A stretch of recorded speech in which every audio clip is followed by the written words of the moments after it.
Boris Johnson will make his first visit to Wales as Prime Minister on Tuesday, as he tries to rally support for his plan for farming after Brexit. He is expected to promise agriculture will thrive with new trade deals. It follows the Farmers' Union of Wales president warning of civil unrest in rural areas if the UK leaves the European Union without a deal. He will also meet Wales First Minister Mark Drakeford, who said the PM has no public mandate for a no-deal Brexit. Mr. Johnson's visit is the latest in his tour of the United Kingdom since becoming Prime Minister, after a trip to Scotland at the start of the week. On Monday, the Prime Minister said there was every chance a Brexit deal with the EU could be struck, but the existing agreement with the EU has got to go. But Senior Minister Michael Gove, who has been put in charge of preparing for no deal, has said the UK government was working on the assumption the UK would leave the EU without an agreement. Mr. Johnson's visit to Wales comes as the Conservatives fight to hold the Brecon and Radnorshire seat in a by-election on Thursday.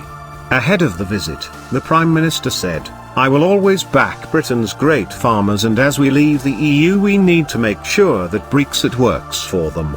That means scrapping the common agricultural policy and signing new trade deals. Our amazing food and farming sector will be ready and waiting to continue selling ever more, not just here but around the world. Once we leave the EU on 31 October, we will have a historic opportunity to introduce new schemes to support farming, and we will make sure that farmers get a better deal."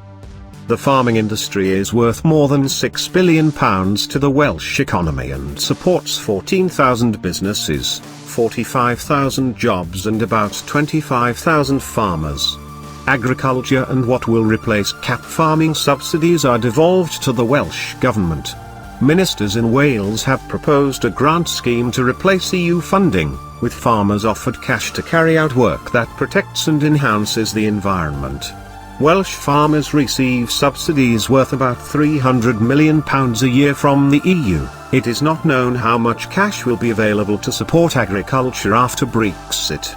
Boris Johnson probably faces a fairly bumpy ride today. Farmers are desperate for clarity about what happens after Brexit because of all sectors it probably faces the biggest shake-up. There's obviously the exit from the common agricultural policy. The uncertain future for subsidies, they're only guaranteed until 2000.